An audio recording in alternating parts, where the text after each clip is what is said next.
Beef পেশোয়ারিটা আমাদের বাসায় কিভাবে রান্না করা হয়েছিল ওটাই শেয়ার করব আজকে আপনাদের সাথে। ভালো লাগলে একটা ফলো দিয়ে অবশ্যই পাশে থাকবেন। প্রথমেই দুটো আস্ত রসুনের মুখ এইভাবে কেটে নিতে হবে, তারপর আস্ত টমেটো সেম ভাবে মুখগুলো কেটে নিতে হবে দুই পাশ থেকেই।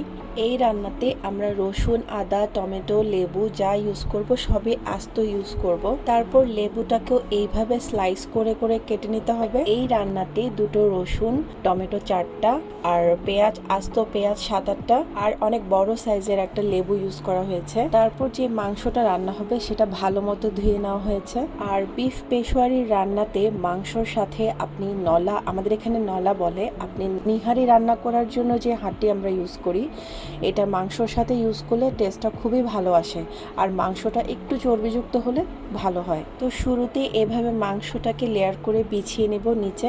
মাংস সুন্দর করে বসিয়ে দিয়ে তারপর আমরা একে একে যে মশলাগুলো কেটেছি, মশলা না পেঁয়াজ, রসুন, লেবু, টমেটো যেগুলো কেটেছি ওগুলো আমরা একটা একটা করে লেয়ার করে করে বিছিয়ে দেব।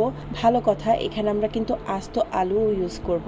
আপনারা আপনাদের পছন্দ অনুযায়ী ইউজ করতে পারেন পরিমাণটা। এই তো একে একে সবকিছু সুন্দর করে বিছিয়ে দেওয়া হচ্ছে। ভিডিওতে যেভাবে দেখছেন আস্ত ইনগ্রিডিয়েন্টস ঠিক এইভাবে লেয়ার করে করে বসিয়ে দিতে হবে। এতে করে ফ্লেভার খুব সুন্দর করে মাংসের সাথে মিক্স হয়ে যায়। আমরা এখানে দুটো আস্ত রসুন ইউজ করেছি। আপনাদের যদি রসুন অনেক পছন্দ হয় আপনারা আরো বাড়িয়ে ইউজ করতে পারেন। পরিমাণটা আপনারা আপনাদের পছন্দ অনুযায়ী কমিয়ে বাড়িয়ে ইউজ করবেন। এই তো এভাবে আস্ত উপকরণগুলো মাংসের সাথে দেওয়া শেষ। এরপরে আমরা কিছু গরম মশলা ইউজ করব এখানে, ওগুলো আস্ত আস্ত ইউজ করব।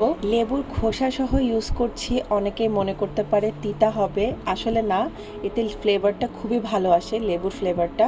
এরপরে আস্ত কাঁচামরিচ দিয়ে দিব প্রায় 15টার মতো, তারপরে লবণ দিব পরিমাণ মতো, তারপর এখানে 15-20টার মতো আস্ত গোলমরিচ আর কাবাব চিনি দিব, তারপর স্টার মশলা দিব, তারপর এখানে আস্ত দারচিনি দিয়ে দিচ্ছি 7-8টা। এরপরে আমরা আবারও একটা মিক্স গরম মশলা দিব প্রায় 1 টেবিল চামচের মতো, তারপর পরিমাণ মতো তেল দিয়ে দিব, রান্নার তেল।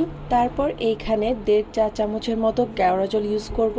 এবার সুন্দর করে চুলায় বসিয়ে দিব।